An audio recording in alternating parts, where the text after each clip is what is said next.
Okay. So Shanti, in reference to 0 to infinity, Yes. is because you're the observer that something is nothing or everything? I don't get Okay. 0, Right. 0 plus 0, Right. 0 minus 0, It's 0. 0 divided by 0. Right. Okay. Same way, infinity plus infinity, infinity multiplied by infinity. Nothing. There is no reference point. Oh, okay. All right. I got So like 0 has no reference point to compare. Same way, infinity has no reference point to compare.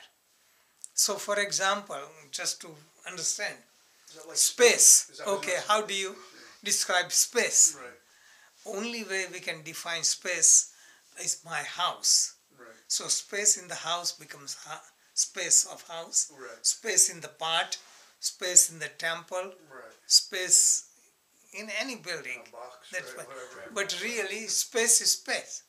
We Right. divide it. Same way, consciousness is consciousness. It has no boundaries. Oh. So no boundaries, nothing. When did space begin? When did it end? Okay. Nothing. Is consciousness the same as space then? It's Right. So supreme consciousness, Oh, that's neat. it's like Brahman, they call Brahman or nothingness. There is infinite, ananta, without boundaries, without beginning. So it existed, consciousness, supreme consciousness, they call unified field of consciousness or Brahman, existed before Big Bang. Exists now. At the time of destruction, it still exists. Oh. Just like space existed before this house was built, it will exist when it's broken. Right. Another building is built. Ah. Another thing. So everything comes and goes. It's just nothing changes. So that is what we are. How can they prove that consciousness existed before the Big Bang? How can they prove it? I'm just curious. Yeah. Okay. Externally, we cannot prove it. Okay. Quantum physics gives you idea. Okay. And individually, one has to experience it. Okay. So just like they say they put a big ice cube in the ocean to measure the depth of the ocean. They went further down and then they measured and then they tried to pull it out. Everything was gone. Right. So to know ocean, we have to be merging in the ocean. So we are part of supreme consciousness. Okay, this way. The consciousness exists. We are part of supreme consciousness. Because of consciousness we think. Because for consciousness we speak. Because of consciousness everything exists. Being part of it, how can we know it?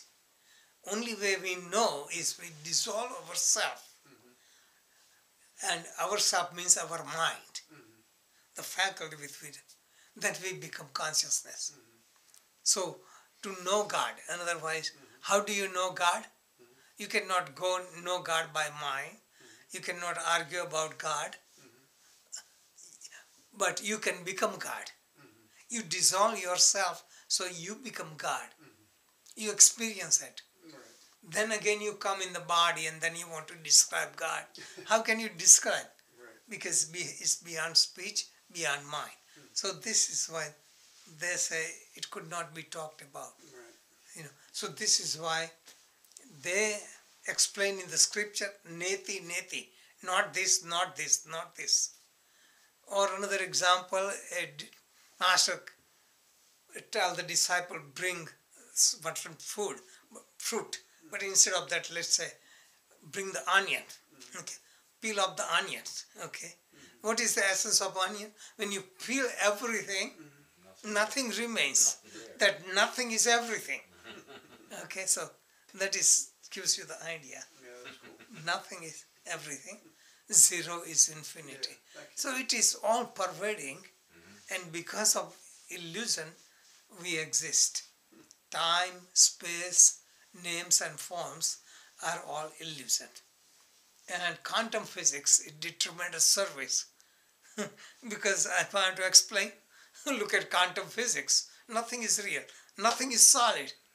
And you have to believe it. They proved it. Well, who's creating the illusion then? Are we the ones creating the illusion? Yes, because there are qualities of nature, three gunas. Because of those three qualities of nature, we are in illusion. So when we purify it, we just dissolve the ego, identity, then we can experience it.